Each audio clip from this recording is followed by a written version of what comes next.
In 1818, 42 years after the shot heard around the world cracked across a Massachusetts field, John Adams was asked to reflect on the meaning and impact of the American Revolution. In this brief letter, Adams explained that the American Revolution was not a common event.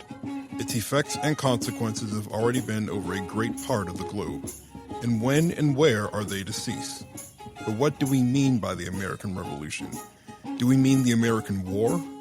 The revolution was effected before the war commenced. The revolution was in the minds and hearts of the people. Revolutionary thought and thinking did not end with the Treaty of Paris, nor did it begin at Lexington and Concord. In this special podcast series, we'll explore the revolutionary ideas that were catalyzed and accelerated by the self-evident idea that all men are created equal, and what bold and new thinking that declaration is forged. Revolution at 250 is a special production of PreserveCast in partnership with Preservation Maryland and the Maryland Center for History and Culture. Our hosts are Katie Caljean, President and CEO of the Maryland Center for History and Culture, and Nicholas Redding, host of PreserveCast and President and CEO of Preservation Maryland.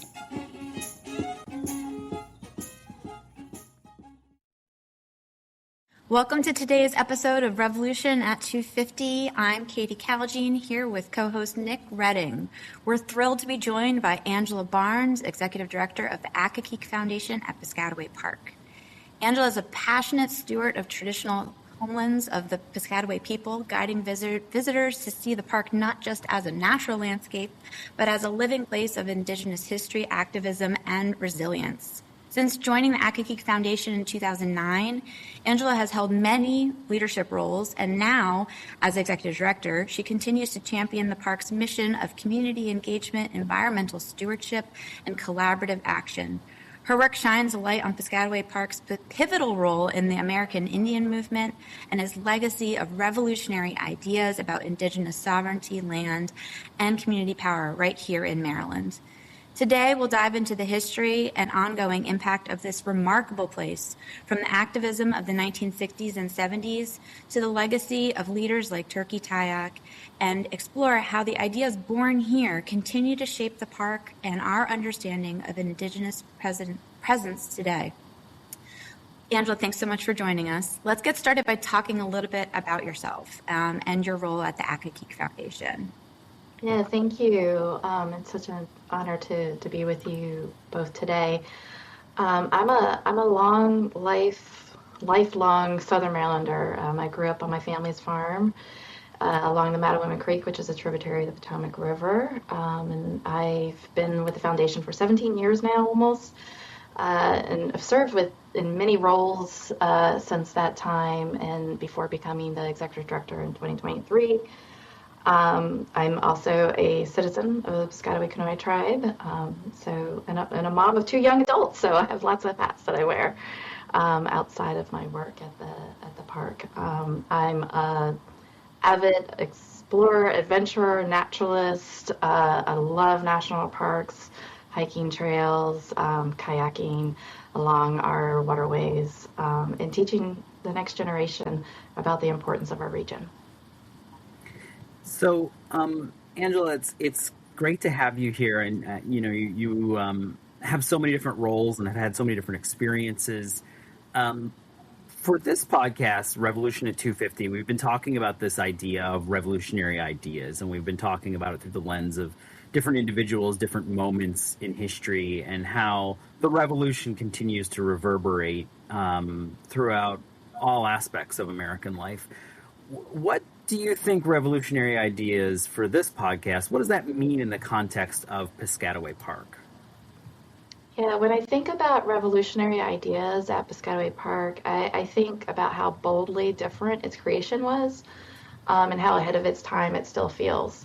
The park exists because Congresswoman Frances Payne Bolton imagined a new way of protecting land. And instead of creating a traditional national park, she championed the idea of preserving the historic view from Mount Vernon by protecting the living landscape across the river, and did so without displacing the people who already lived and worked here. And that was a radical idea in the 1950s and led by a woman nonetheless. It was truly innovative, in its approach as a community-led effort that advanced the use of scenic and conservation easements, keeping land in private hands while protecting the cultural and environmental and scenic value. And it's a model now used nationwide, with Piscataway Park as one of its earliest successes. But beyond that, it was more than just scenery. The land is the ancestral homeland of the Piscataway people. And from the beginning, the idea was that preservation can honor both place and people. So I guess when we're talking about revolutionary ideas, we're really talking about leadership, imagination, and courage. And Francis Payne Bolton helped prove that conservation could be collaborative, inclusive, and forward-looking, which we continue to live out that vision today. That's so amazing, thinking about the time period in which that was happening. Throughout time, thinking about women leaders and bold, innovative, trailblazing ideas. How does Accokeek Foundation today, continue to live up to those bold ideas and continue to connect people to the landscape? We're really continuing to advance efforts in education and conservation, and I stand on the shoulders of not only Congresswoman Bolton, but many of my predecessors and leaders who helped to continue to lift up the stories of the land and the people. We've had representatives from the community from both Prince George's County and Charles County and the state, as well as Piscataway, on our leadership, our board, and within our organization. And so I think it's really a testament to the dedication that the foundation has in continuing that collaborative effort, working within the community to meet the needs of today. And I mean, the activism that was happening at Piscataway Park, it made the site itself sort of an important site for Indigenous activism. Obviously the legacy of the revolution is different in different communities, and it plays out in different ways. And I think one of the points that we've been trying to make through this series is that the Revolutionary War may have ended in the 1780s, but the revolution, this idea of the rights of all and individual liberty of conscience, of thought, continued on. Is that represented? Is the revolutionary ideas represented in those in that Indigenous activism of the 60s and 70s? Yeah. So in the 60s, what I would say as far as Piscataway Park, I mean, during that time period, the park itself was emerging as a rare space for federal preservation and Indigenous vision, where it intersected. The park actually was authorized in 1961 under President Kennedy, but it took several years of work, land donations, both from the Accokeek Foundation and private landowners and community advocacy for the park to be completely dedicated in 1968, which was happening around the same time as the Civil Rights Movement. And during the Civil Rights Movement, you had the American Indian Movement born, or AIM, which emerged as a national grassroots movement focusing on Indigenous civil rights, sovereignty, and cultural survival. And eventually that effort came to the East Coast, came to Washington, D.C., and ultimately Piscataway Park at that time. Yeah. So at Piscataway Park, so maybe share a little bit about, also just thinking about the 1970s as the bicentennial year and like the backdrop of that anniversary as this movement for Indigenous rights was happening. How did that play into the social backdrop of the movement? Yeah, so there were several movements, I would say caravans of Western tribes to Washington, D.C. in that time period. And there was one specifically that occurred in 1976. It was called the Trail of Self-Determination.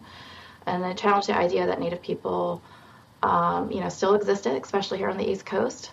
And AIM activists came to DC and ultimately stayed with actually my family in Southern Maryland. And they learned about Piscataway. They stayed with Piscataway community here in Southern Maryland, and they learned about Piscataway Park and its importance, actually more referred to as Moyon, the ancestral capital of the Piscataway chiefdom. And learned about the ancestral sacred burial and the spiritual connection of the land for the Piscataway people, and learned about a blockhouse that was built over the ancestral burial for educational purposes within the park, which started a movement by the activists to take down that blockhouse and actually return ancestors back to the land there. And I know you said you're a member of the nation, and obviously, we wouldn't want you to speak on behalf of the nation. You can't speak for all Indigenous people, and nor would we ask you to do that. But I'm curious. Maybe you could explain sort of a part of the history, at least, of why it has been so challenging for the Indigenous people of Maryland to receive recognition. I think that one of the challenges and that in the general public consciousness is that in some communities, in some states in the United States, there is a very large Indigenous representation. There are federally recognized tribes, and Maryland does not have those. And it has been a struggle for the Indigenous people of Maryland to be recognized. Only in the past 10, 15, 20 years has the state, recognized some of these tribes. I guess I ask that not only to give people a background on the Piscataway, Kanoi, the tribes and the other tribes of Maryland that we're talking about, but also to maybe lend a little light on why a place like Piscataway Park is so important to that recognition and to that story. I feel like that's an important part of this conversation that might be missing for some listeners. Yeah, I think it's important to also kind of think about history in this context and colonial history, and how federal recognition is really between the United States and the tribal nations, and that is usually because there was a treaty with a tribal nation and the United States. So in that context, when you think about the Revolutionary War period and that time period, this was not the United States of America. This was under the colonial powers, if you will. And our treaties, the Piscataway treaties, and most of colonial America at the time, treaties were with the Crown. They were with Britain. And so, during the early, 1600s and that time period, the native tribes of the East Coast really carried the brunt of the impact of colonization. And as a result, the leadership's relationship with America didn't really fully exist, at least not in its, I'm trying to figure out how to explain it best, but not really in an official way, if that makes sense, because of the displacement and the movement and the having to have alliances with tribes all up and down the East Coast, from the Haudenosaunee all the way down towards, the Powhatan and the South of Virginia tribes. So you had all these intricate relationships and treaties with the colonies, with Pennsylvania, with New York, etc., which really weren't treaties with the United States of America until after 1770s. So I think that's the easiest way to explain federal recognition and why some have had easier pathways than others. And then I think to answer the latter part of your question about the long-term impact, I think really focusing on the Piscataway Park and AIM and the activism, and really our spiritual and cultural leader, Turkey Tayac. He was the chief, Turkey Tayac. He was very much present all throughout this time period, and front and center with the park's creation, which really helped to spark a resurgence of Native pride and gave Piscataway people the space and courage in the 1970s to reclaim their identity at a time when being Native in Maryland was denied or discouraged. I mean, we refer to the time period between 1770s and 1970s as the kind of the hiding in plain sight. You know, we really had our ancestors had acclimated to the new ways and really became kind of blended in within the community's culture, and farmed and worked and lived on the land alongside their colonial neighbors, right? And so as a result, your Native identity outwardly was masked and hidden. You didn't and couldn't really safely actually practice openly your culture. That was done more in private, and you know, Turkey Tayac's leadership really made the Indigenous presence, especially within Piscataway Park, impossible to ignore. It shifted that public conversation from erasure to acknowledgement, and it helped to lay that critical groundwork for broader awareness and eventually state recognition, that affirming that Piscataway history is living, ongoing, and rooted deeply within this landscape. What do you think made it so? What was special about Turkey Tayac?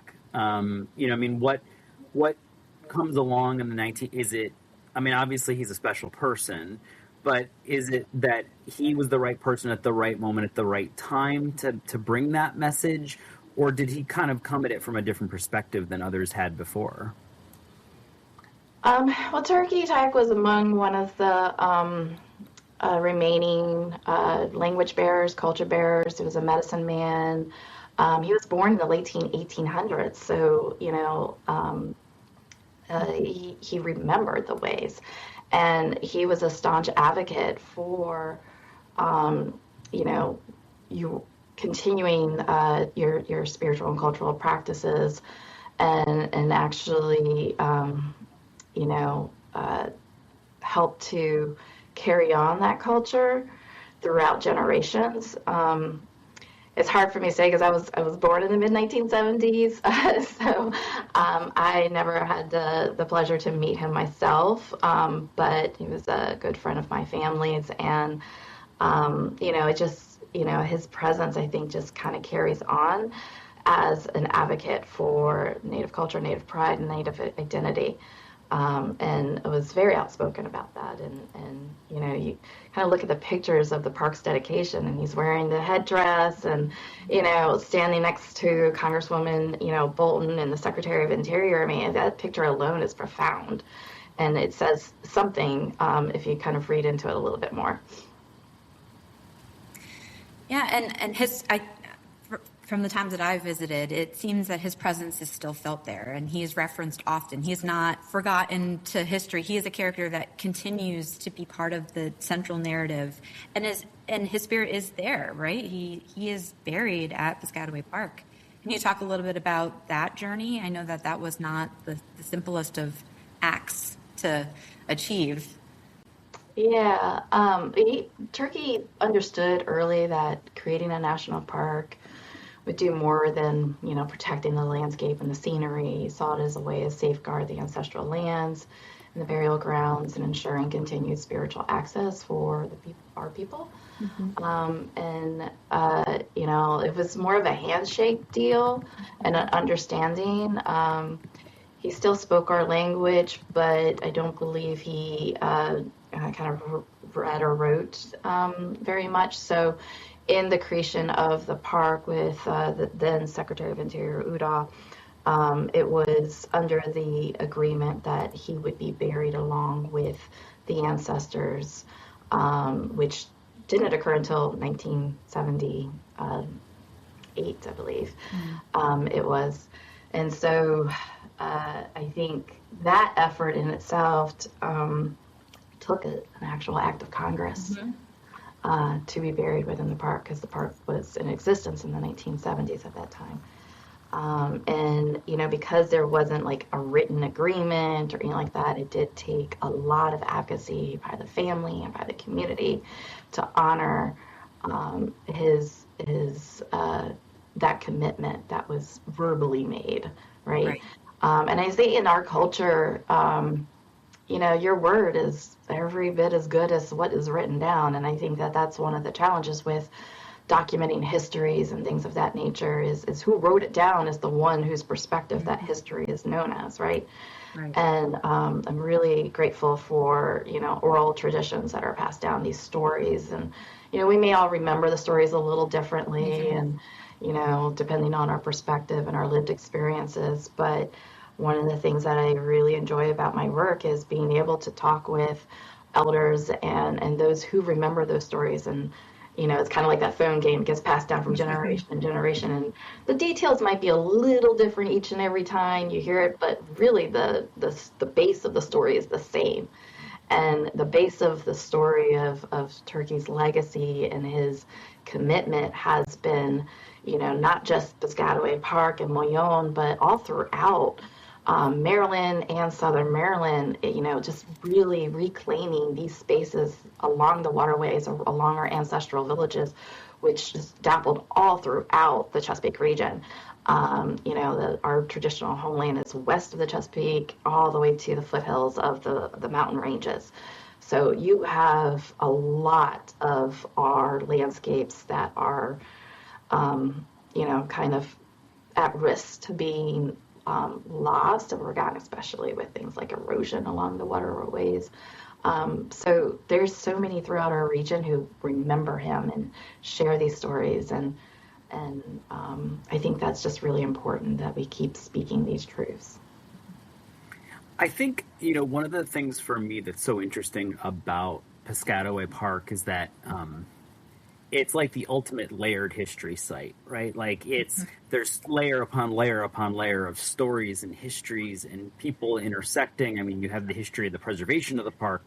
You have the whole George Washington component, the Mount Vernon viewshed component to this, which, I think we've kind of alluded to, but I mean, it is in the viewshed of George Washington's Mount Vernon on the Virginia side and sort of looking off. They didn't want to see an industrial viewshed. And in part because of that desire, it also then yielded the result of saving a really sacred and important site associated with the Piscataway people. I mean, it's just layer upon layer upon layer. And obviously the story doesn't end with Turkey Tayac. It continues to this day. It's a site of recognition. And, when the Southern Maryland National Heritage Area had its big event to announce its creation, it went to this place to host that event. And you have a special relationship, obviously, with the National Park Service. They have a role there. The foundation has a role. As we approach, and we're now in this 250th anniversary year, looking back through all of this, what does the 250th mean for your foundation, for your work? How are you using that to try and tell these stories and to elevate these stories? Is this a moment of even greater recognition for all the different stories that you're telling? Yeah. I think those revolutionary ideas are visible in how we are interpreting and stewarding the park. We are blending those narratives together, and we're actually looking at not only preservation of culture and heritage and stories, but the land itself, which holds the memories and those stories. And by combining both ecological conservation and historical and cultural conservation, I think we're really kind of bringing those kind of Western perspectives together in that regard. So we work with our current partners in conservation and education and preservation, and blending all of that together. In order for us to understand where we are today and where we're going in the future, we've got to be able to understand our past and where we came from, how we got here. We don't want to repeat the past. We want to learn from it. And the other aspect of it is from my perspective, I've always found it very interesting how we separate the two schools of thought of conservation and preservation as if humans are not part of nature. And from an indigenous world perspective, we are very much integrated with the natural world. Without Earth sustaining life, without the plant people, the animal people, our kinfolk, we have to take care of the earth in order for us as the human race to survive. And, I really think about this from a 7 generations perspective that is very much deeply rooted in Indigenous culture throughout Turtle Nation, or Turtle Island, as the Americas is referred to. And we think about the 7 generations and what a generation is. So generations like me and my daughter, any subsequent grandchildren I don't have right now, but you kind of think each of us is a representative of a generation. Every 30 years or so is about the math of a generation. So when you think about the 250, that is 7 generations. 250 years is 7 generations. So when I think about 250 years ago versus 250 years in the future, what is that going to look at like? And everything we do today is going to affect the future and my children, my children's children, and so on and so forth. And what place are we leaving? Because we are not really, we're kind of like borrowing the future from the future generations with what we do today, right? So it's important that we are listening and learning from each other and coming together to, kind of make sure that we're leaving this place in a better situation than we found it. Yeah, and so much of your work, that's such a beautiful way to think about it. And, it's like this continuum. So much of the work that you're doing at Accokeek is with youth engagement and thinking about the next generation and how do we empower them to take it forward into the next 250 years. Is there anything on the horizon that you're excited about, thinking about youth engagement for 2026? Yeah, I'm actually really inspired by the youth. They're very bright and quite observant and astute. We really work closely with our local education agencies. The park spans 2 counties, so jurisdictionally we support Prince George's County and Charles County students. We work primarily with public school systems. And we're kind of bringing together those the science curriculum with the social studies curriculum and blending that in. And we work with external conservation partners. So we're not just focusing on the lands at Piscataway Park, but throughout Southern Maryland. So I'm really excited about some of our programs that we've been reintroducing, where we teach about how the land echoes over time. We look at the history and we blend it in with the current environmental conservation concerns. And the youth, the children, the students who come to the park to experience it, it's just so it's so inspiring. Their reflections and being able to be in the landscape itself and learn about the stories, to see the water, the smell, the air, and everything. The work that we do is really working with the teachers, and they actually enjoy some of our programming too. So we focus on teacher professional development, because when you're really thinking about it's more than the school tour experience, right? You got to think about it systemically. And so that's where our work is really rooted in working with our local education agencies systemically to enhance and improve curriculum understanding, specifically in Piscataway culture and understanding, because in the state of Maryland, for the first time ever, all 4th graders must learn about Piscataway and Accokeek people, and we're a source for that information, and it's definitely something that I am grateful for our state education system in enhancing that curriculum and making sure that is rooted. That is actually something that our elders 50 years ago said was an important priority was education. And so to see that to actually kind of come to fruition a little bit now is pretty mind blowing. I remember when I was in fifth grade and fourth grade here in Maryland, and I can tell you that our teachers did not teach us about ourselves.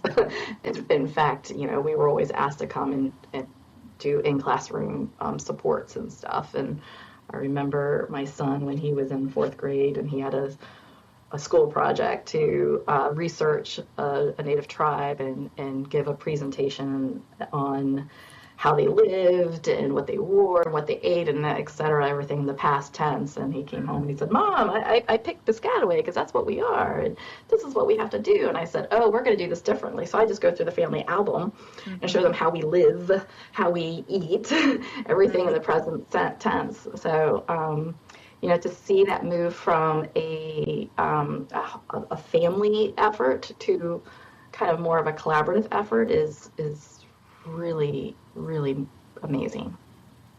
Yeah, and I feel like in no small part that's because, in many ways, because of the work of sites like yours, particularly yours in a state like Maryland, where we've talked about, for so long there was this lack of recognition, and now in part because of the recognition, because of sites like this making it so apparent, I think there's a lot more awareness of it in the state. I mean, there could obviously be a lot more, and obviously efforts like what you're talking about will help with that.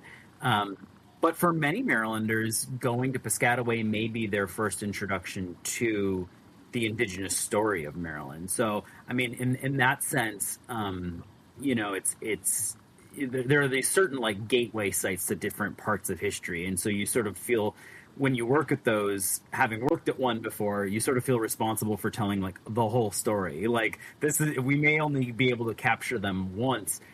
Do you feel that? And is that part of the future of the site? Is this a site where if somebody in Maryland has not been introduced to the Indigenous story, you're sort of this gateway to kind of introduce people to this and to interest them and make them aware of things like what you're talking about? I think one of the big takeaways too, and I've heard this from many different Indigenous speakers and people that we've spoken with, is that this is not something in the past. This is not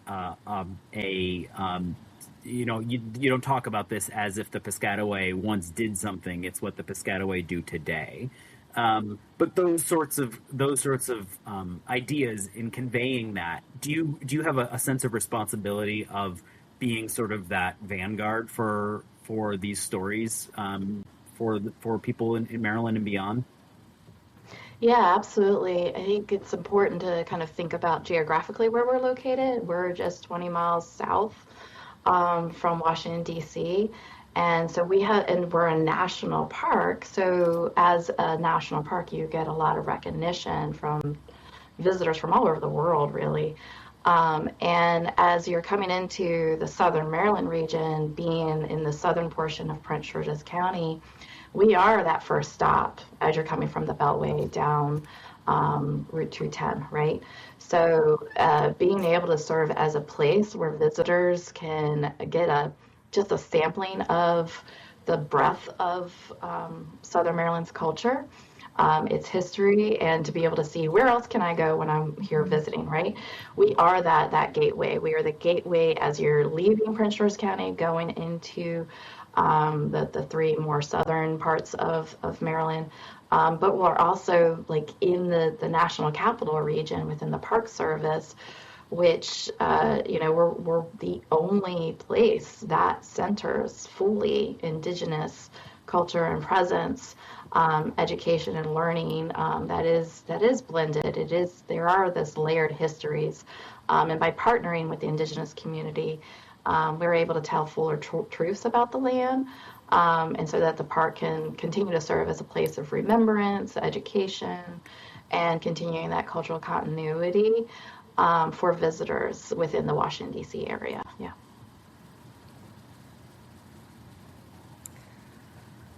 Well, I mean, the work that you're doing is just so inspiring, and we're so happy to call you a partner. And, like just finding new ways to collaborate across the state, right? Like you've been talking a lot about Southern Maryland, but if finding new ways across the state and across the nation, right? Like being an example for other states. I know Nick has a broad listenership with PreserveCast, so people might not just be from Maryland listening to this episode. So maybe we could round it out and talk a little bit about your hopes for next year, for 2026. We like to think that it will be a hopeful year for, thinking about history and the power of better understanding the past so that we can inform our future. Is there anything in particular for 2026 that you're particularly excited for or hopeful about, or you want to challenge us to think more about as we're entering this momentous occasion?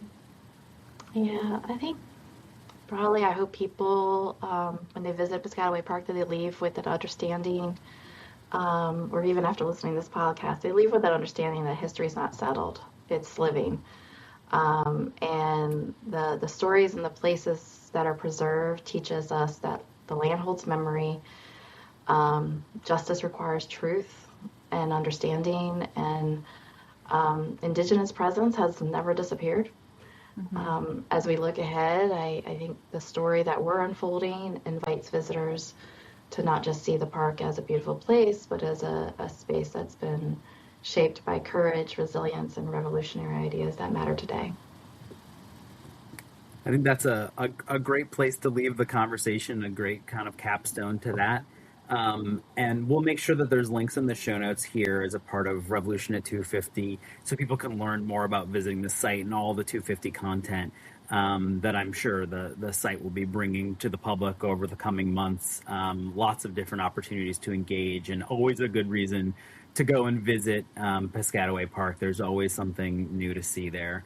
And I know I always enjoy it, and getting to see all the different cool aspects of it, not to mention all the different farm animals and fun things associated with it. But I can't thank you enough, Angela and Katie. It's always good to have you along for this conversation, Revolution at 250, talking about how the revolution continues to inspire to this day. Thank you so much.